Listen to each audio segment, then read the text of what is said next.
Credit Karma doesn't actually place hard inquiries on your credit report, which means you can't dispute a hard inquiry inside Credit Karma itself.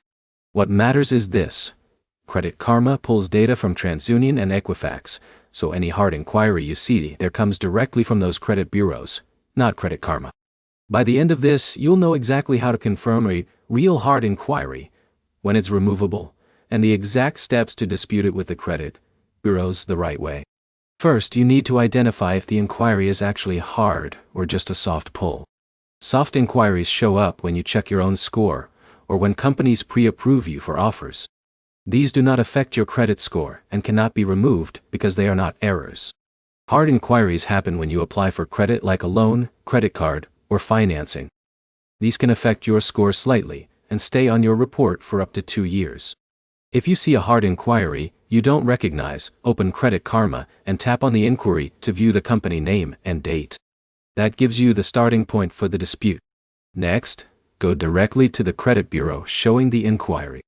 Credit Karma will label whether it's on TransUnion or Equifax, so you know where to go. Once you're on the bureau's dispute page, select the option for incorrect or unauthorized inquiry.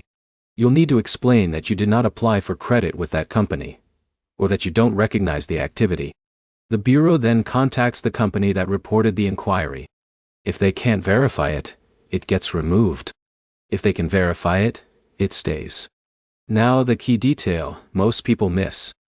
If the inquiry is legitimate, meaning you actually applied for credit, it cannot be removed just because you want it gone. Credit bureaus only remove inaccurate or unauthorized entries.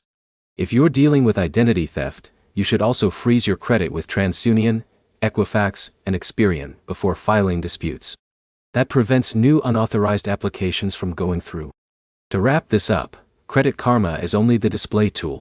The real dispute happens with the credit bureaus. Hard inquiries can only be removed if they're incorrect or fraudulent. Your next step is simple. Check the inquiry details in Credit Karma, then file the dispute directly with the bureau reporting it. Like and subscribe for more simple credit fixes explained without the confusion.